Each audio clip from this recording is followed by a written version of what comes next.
તો સુરતમાં ટ્રાફિકના નિયમ ભંગ કરનાર સામે પોલીસે લાલ આંખ કરી છે। ટ્રાફિક પોલીસ વિભાગે શહેરમાં સ્પેશિયલ ડ્રાઈવ શરૂ કરી 50થી વધુ વાર દંડ અંગે આપવામાં આવી છે નોટિસ અને નોટિસ આપ્યા બાદ પણ દંડ ભરવામાં નથી આવ્યો।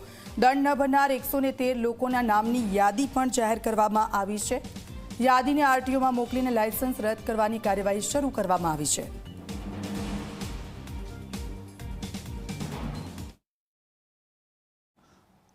સુરત ટ્રાફિક વિભાગ દ્વારા એક ડ્રાઈવ શરૂ કરવામાં આવી છે, જેમાં 113 જેટલા જે વાહન ધારકો છે તેમના લાયસન્સ રદ કરવા માટે આરટીઓમાં નામ મોકલી આપવામાં આવ્યા છે। આપણી સાથે ડીસીપી જોડાયા છે। જી મેમ, 130 લોકોની યાદી તૈયાર કરવામાં આવી છે। આ કેવા લોકો છે, શા માટે તેમના નામ લાયસન્સ રદ કરવા માટે મોકલવામાં આવ્યા? આ જે 113 લોકો છે એમની ઉપર અલગ અલગ જગ્યાએ ટ્રાફિક નિયમ ભંગ કરવા માટેના ચલણ આપવામાં આવેલા હતા। જે ઈ ચલણ આપણે આપીએ છીએ એ ઈ ચલણ એમના નામે બોલે છે અને એ લોકોએ ભર્યા નથી।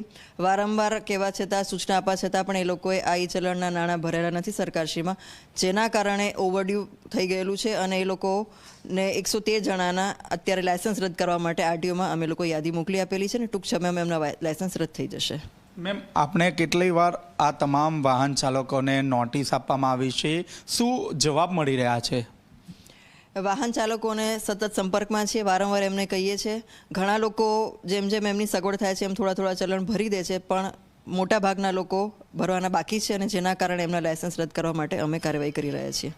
મેમ, વાહન ચાલકોને કેટલી વાર નોટિસ આપવામાં આવી છે આપના થકી, અને હાલમાં પણ ડ્રાઈવ ચાલી રહી છે? હાલમાં જે ડ્રાઈવ છે એ 10 દિવસ પહેલાં પણ એની ડ્રાઈવ ચાલુ હતી અને હાલમાં કન્ટિન્યુ જ રાખી છે અમે લોકોએ ડ્રાઈવ, અને એ લોકોના ઘરે જઈને એમને સંપર્ક કરીને અમે સમજ આપીએ છીએ કે ભાઈ આ તમારા આટલા ચલણ બાકી છે। એમને ચલણનું લિસ્ટ આપીએ છીએ, યાદી આપીએ છીએ અને એમને સમજાવીએ છીએ કે આ ચલણ તમારા બાકી છે, સરકારશ્રીમાં ભરી દો, છતાં પણ એ લોકો ભરતા નથી, જેના કારણે અમે લોકોએ આ કાર્યવાહી શરૂ કરી છે। મેમ, એવી પણ વાતો છે કે 50 વખત નોટિસ આપવામાં આવી છે, તેમ છતાં દંડ નથી ભર્યો? જી, ઘણી વખત એમને નોટિસ આપવામાં આવેલી છે, ઘણી વખત એમને સંપર્ક કરીને કહેવામાં આવેલું છે, છતાં પણ એ લોકો દંડ નથી ભરી રહ્યા અને જેના કારણે ઓવરડ્યુ થઈ ગયું છે ઘણા સમયથી, અને એટલા માટે જ આ 113 જણાની યાદી અમે લોકોએ મોકલી આપી છે। તો આ ડીસીપી ટ્રાફિક જેઓ દ્વારા સ્પષ્ટપણે કહેવામાં આવ્યું છે કે ટ્રાફિકના જે નિયમ છે તેમનો ભંગ કરવામાં આવ્યો છે। 50થી વધુ વખત નોટિસ ઇસ્યુ કરવામાં આવી છે, તેમ છતાં જે ટ્રાફિકનો જે દંડ છે તે દંડ ભરવામાં આવ્યો નથી, જેને કારણે 113 લોકોને નામની યાદી તૈયાર કરવામાં આવી છે અને આરટીઓમાં તમામ લોકોના લાયસન્સ રદ કરવા માટે જણાવવામાં આવ્યું છે। કેમેરામેન વિજય બેસાણે સાથે ચેતન પટેલ, ઝી મીડિયા, સુરત।